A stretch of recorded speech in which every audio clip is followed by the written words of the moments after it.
would stand with me, we're going to go to Matthew, the 12th chapter. The selected text I was given, I was assigned the 36th through the 37th verse, but we're going to, for context, we're going to start at verse 22.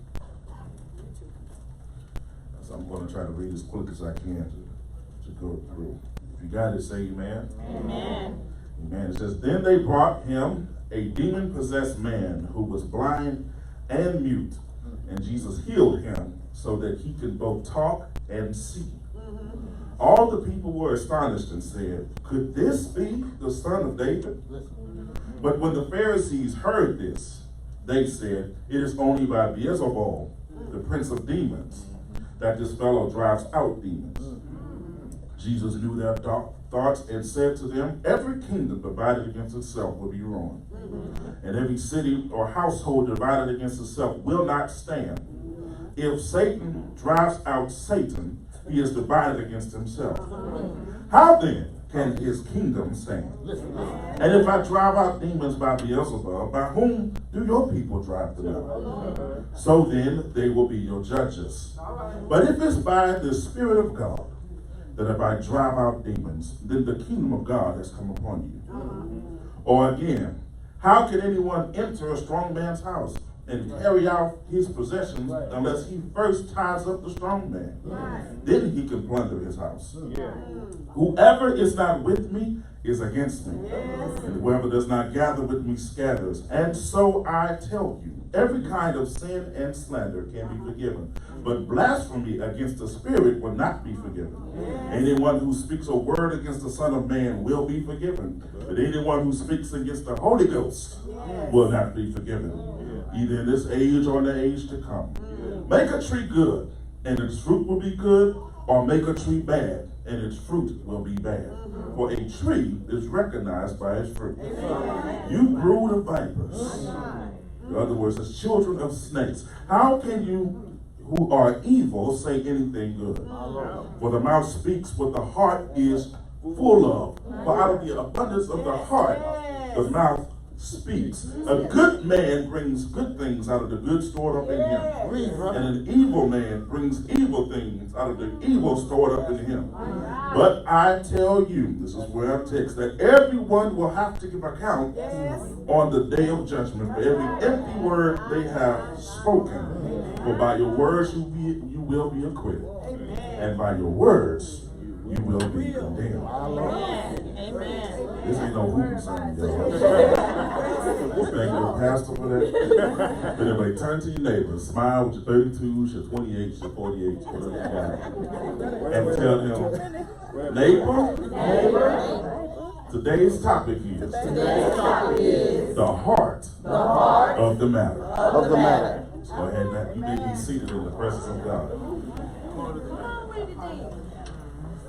In order to understand this text, we're going to look at the greater context for just a second, and we'll see how it all ties in the end, all right?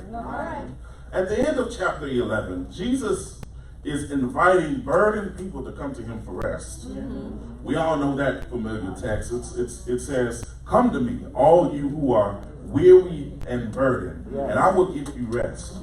Take my yoke upon you and learn from me, for I am gentle and humble in heart, and you will find rest for your souls. For my yoke is easy and my burden is light.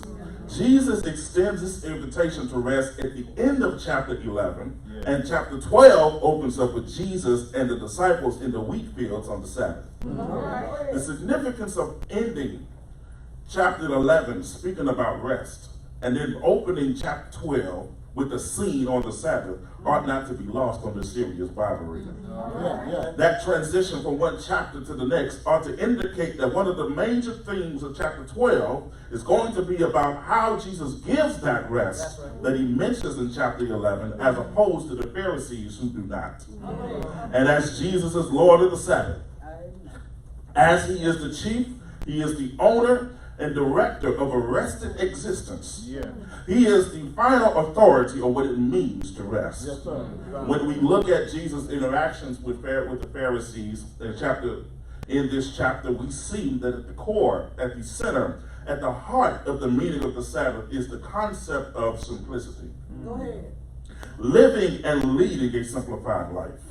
That keeping the Sabbath is not just about taking a day off every 6 days, avoiding any and every kind of work. It's about more than that. When the Sabbath command was handed down from God to Moses to the Israelites, you got to understand the context of the culture in which God handed the command. The Israelites were fresh out of slavery. They were overworked and had been driven for 400 years.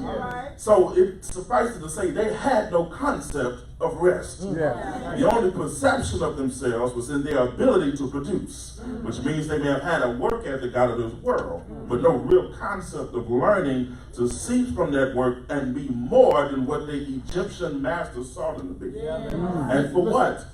There was no sense in building an identity beyond their usefulness. When all that matters about you is your ability to work and produce, you'll mistake that for who you are.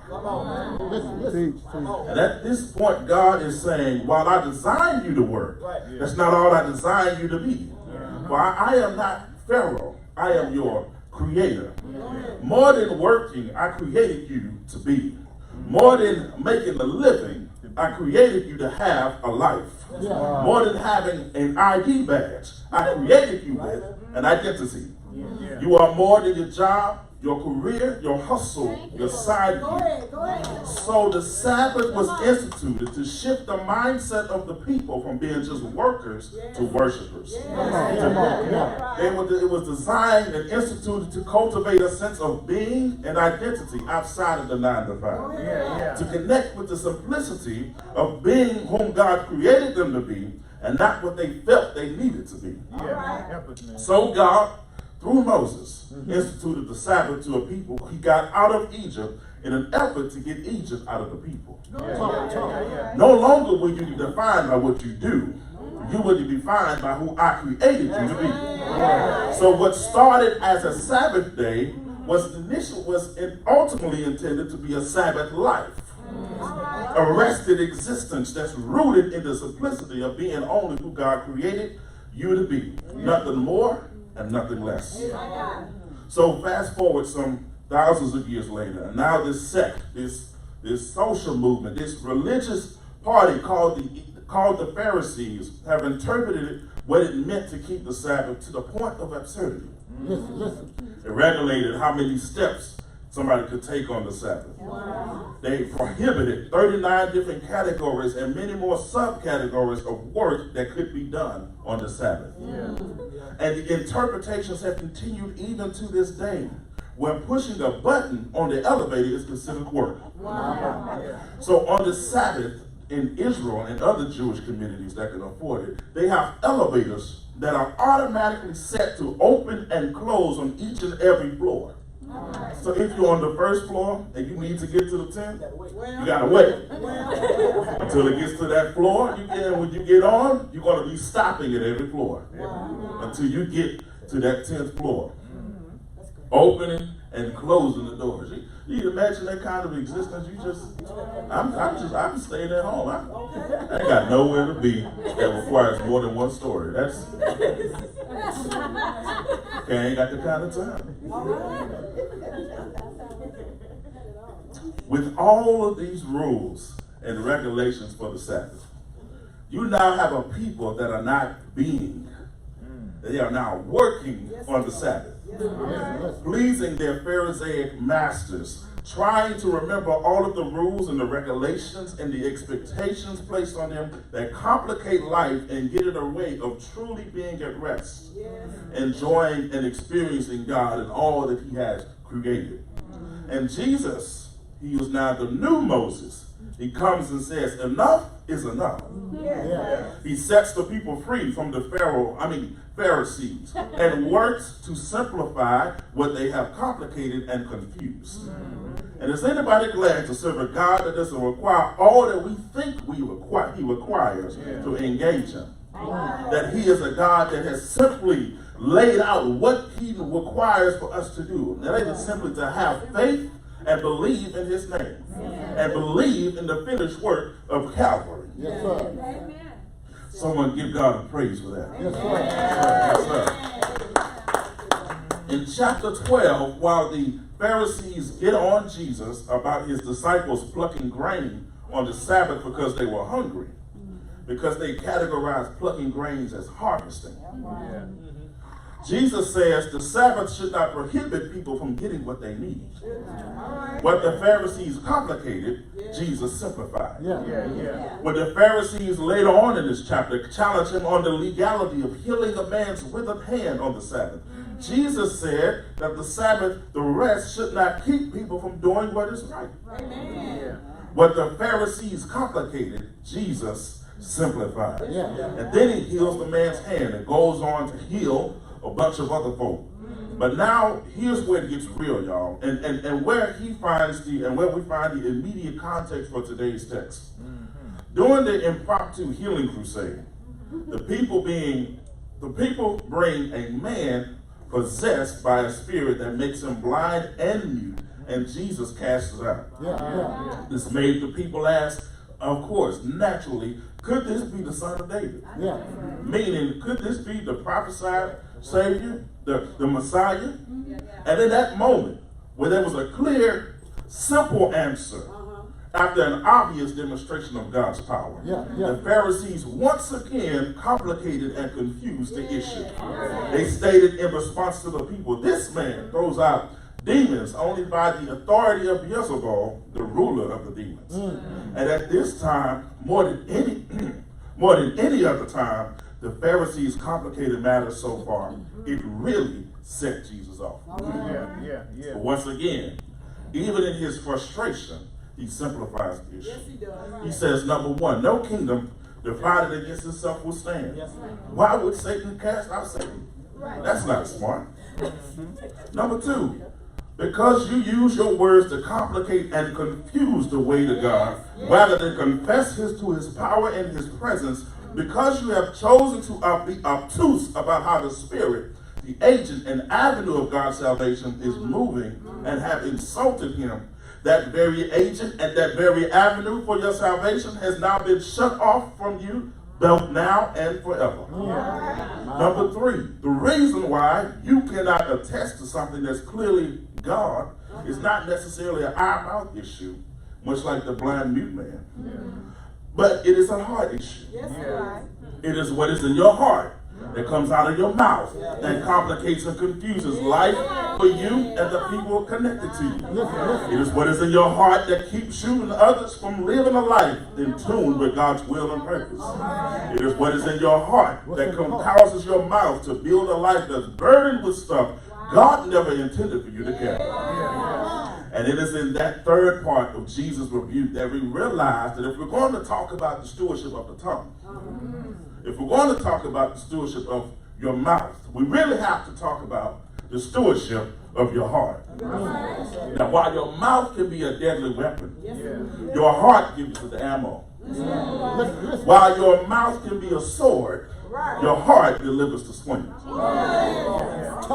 So we have to ask, in this case, what was in the Pharisees' hearts that caused them to talk themselves out of God's salvation and into God's judgment? What was in the Pharisees' heart that made them say empty words? Words that did not simplify and edify the way to God, but to complicate and confuse the lives of others. What about their hearts that made them add burdens on the people and block them from experiencing God's rest? Because it is in the asking that we may find ourselves. That we may not talk ourselves out of opportunities to see God move in our lives. That we may not speak and cause other people's lives to be burdened with our expectations for lives, and instead speak things that will serve to move people towards the simplicity of following God's will and purpose for their lives. So what was in the Pharisees' hearts? What was it? Well, number one, they were committed to their comfort.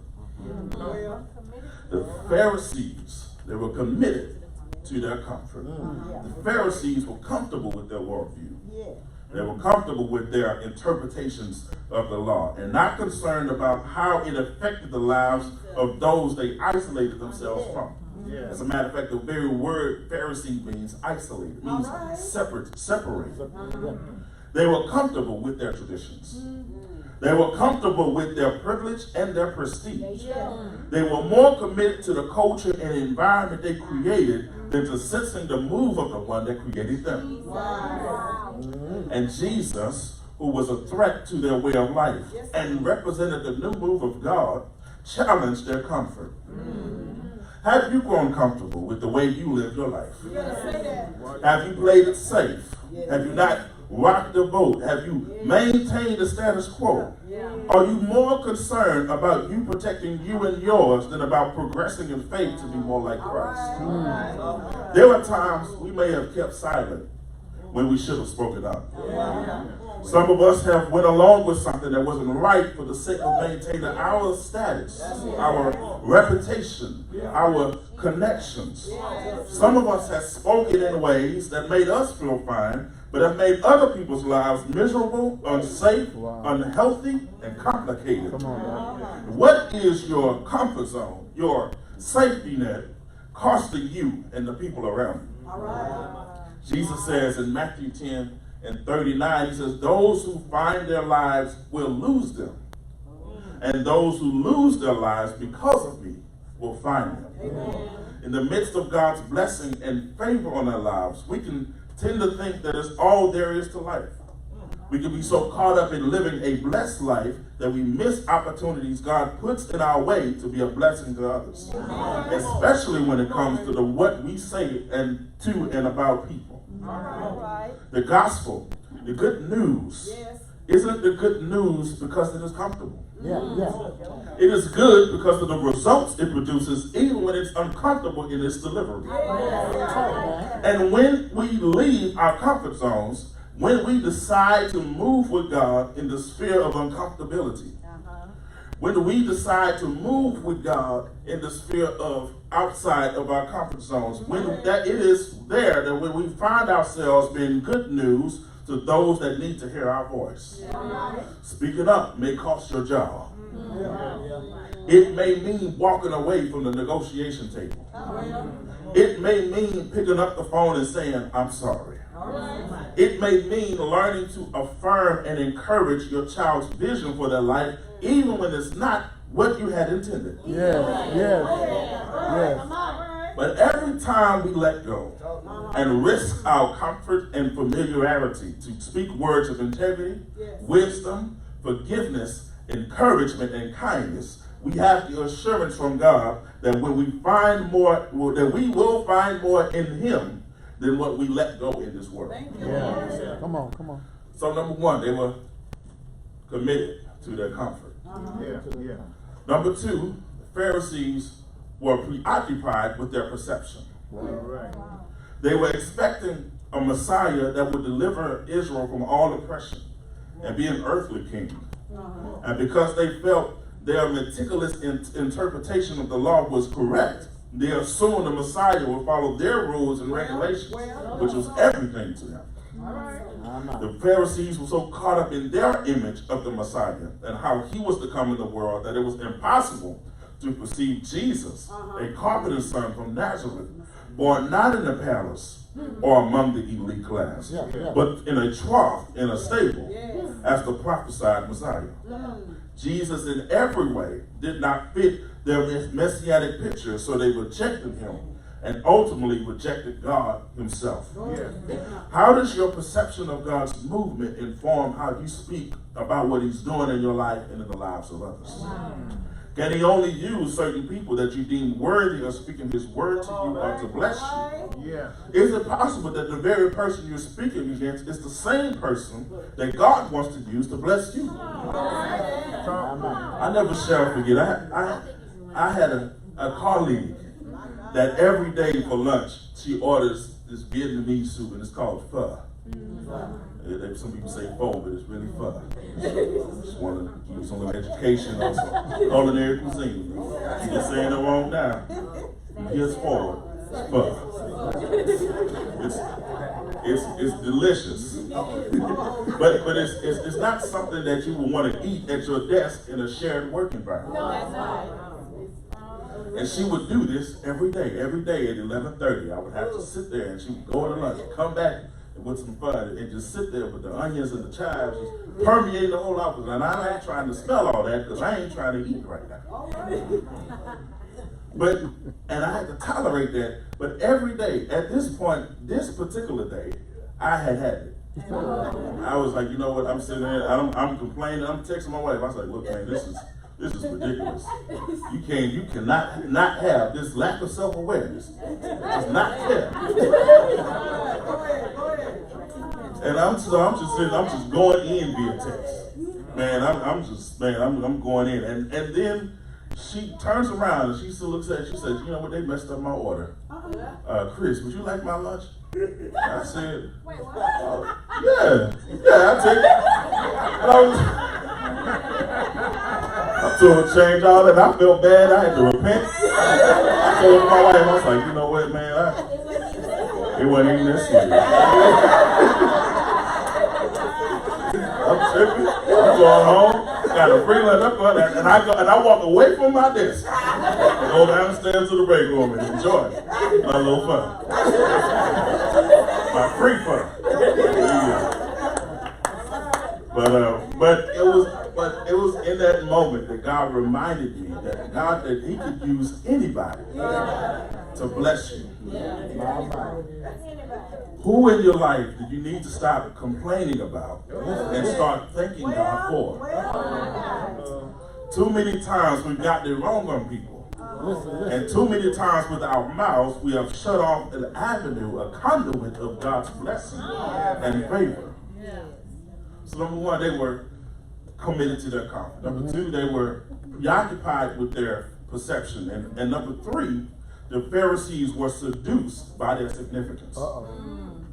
It was a belief that they held that when Israel was led into captivity by Babylon so many centuries before, that it was due to her failure to keep the law, or what they call the Torah, given by Moses. So to prevent that from ever happening again, they took it upon themselves to interpret the law in ways that it would be impossible to break them. But in doing so, it created an additional burden on the people, and it lost the law's original intent. They derived their significance, the Pharisees derived their significance from something God had not even told them to do. Has your significance come from you saying yes to doing things God has not called you to? Some of us are walking around with living burdened and complicated lives because we don't know how to say no. We wear all of our overwhelming duties and responsibilities as a badge of honor, when in reality the word yes is literally killing us. We lose sleep, we get sick, we burn out, and are not able to relieve ourselves of the responsibilities because we think no one cares about the work like we do. So we hold on, falling more and more out of touch with God's original intent for our lives as we derive our significance from trying to meet our own made-up expectations. Somebody say it's killing us. It's killing us. All of these, commitment to your comfort, preoccupation with your perception, and seduction by your significance, all produce a heart that is burdened with fear, anxiety, stress, and resistance to God's simple call to rest in Him and be able to speak things that are in line with His purpose and His will for their lives, for your lives. So what's the solution? How do we begin to unload and get rid of these burdens and needless expectations? See, Jesus said it simply at the end of chapter 11. He says, come to me, all you who are weary and burdened, and I will give you rest. Take my yoke upon you and learn from me, for I am gentle and humble in heart. And you will find rest for your souls. For my yoke is easy and my burden is light. There's two things Jesus asked us to do in this text that will help us with our burdened hearts. First of all, we have to accept His invitation. Jesus calls us to come. if we are willing to admit that we are burdened and weary with how we are living life and bring our burdens to him, we can receive the rest that simplifies what we have complicated. The rest that frees us to be exactly what he has created us to be. We can experience the Sabbath life he came to give and speak a rested existence even into the lives of others. It wasn't until I got tired of dating on my terms and said with my mouth, God, you can finally have my love story. And I was just focused on the assignment that you had for me. And then I rested in his choice for my mate, that God simplified my life. And at the right time brought forth who he had for me. Yes, sir. Yes, sir. Yes, sir. Yes, sir. You see, Jesus, he won't force himself on you. You have to finally be tired of how your words and actions are affecting your life and say, now, Lord, you can have it. But not only will you have to accept his invitation, not only will you have to accept his invitation, you have to adopt his instruction. He says, take my yoke upon you and learn from me. In those days, and even now, a yoke, I don't think most of us, we don't farm, so we're not familiar with how that looks, but a yoke is a farming apparatus that you would put on a pair of animals, like oxen, to help pull a plow or a cart. Now wait a minute, hold up, man. That sounds like work. He just told us we were gonna rest, y'all. Come on, work it out. How does that work? That we work and rest. Come on. Now, do you remember what I said when I said that in God instituting the Sabbath, that he was saying that even though he created us to work, that's not all he created us to do. And that in implementing a Sabbath day, he was getting us to the point of ultimately living a Sabbath life. Even when we are working. That is what is happening here. Jesus, the Lord of the Sabbath, is showing us what rested work looks like. It is a work that is well suited for you. It is the load that he has designed for you to carry. And as such, it is a manageable load. That is what it means when he says that his yoke is easy and his burden is light. That Christ's yoke for your life is well suited for you. It's easy. And that the load you pull with him is manageable. It's light.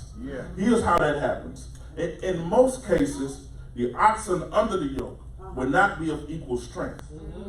One would be a stronger, bigger, older ox, and the other would be a younger, smaller ox. The stronger, bigger, older ox will pull all of the weight, and the younger, smaller ox will be trained, broken into the yoke. And here's how you have rested work.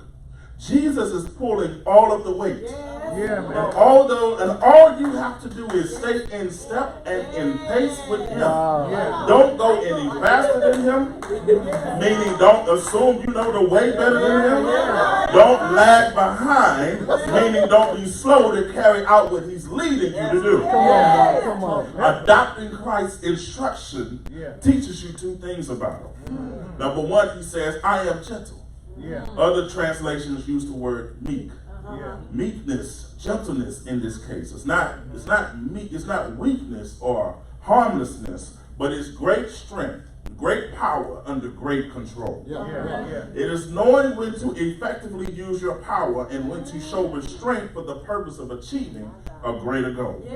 In other words, Christ's yoke teaches you how to live a disciplined life. In terms of stewarding your tongue, under Christ's yoke, you'll learn when is the best time to say something and when it's best to hold your peace. You'll find the courage to speak for those who can speak for themselves. You'll find the confidence to say no to what's not Christ's load for your life. And the strength to say yes when God's will may not always look like what you thought. Christ's yoke not only teaches you a disciplined life, he then says, I am humble in heart. Humility is also not a weakness, nor does it describe a person who is a doormat. Actually, it describes a person who is self-aware, who is secure, and grounded. Because Christ knew who he was, he had no problems humbling himself. So while Christ's gentleness teaches you to live a disciplined life, his humility teaches you to live a defined life. It is in staying in step under the yoke of Christ that you're able to lay hold of your identity, of your true identity, and learn how to no longer speak from a place of insecurity, nor a lack of confidence. You'll no longer feel a need to answer everybody who disagrees with where God is taking you. You'll be able to do the work unbothered. I like that. Because you will know who you are and whose you are. You have a problem with your tongue? Do you? Okay. Well, we're going to get to the heart of the matter. And we have to accept his invitation to rest in him. And we have to adopt his instruction so that we can live a disciplined life, knowing when to use the power of our voices, and a defined life, knowing who it is you truly answer to. Amen. Amen. Amen. Amen. And amen. Amen.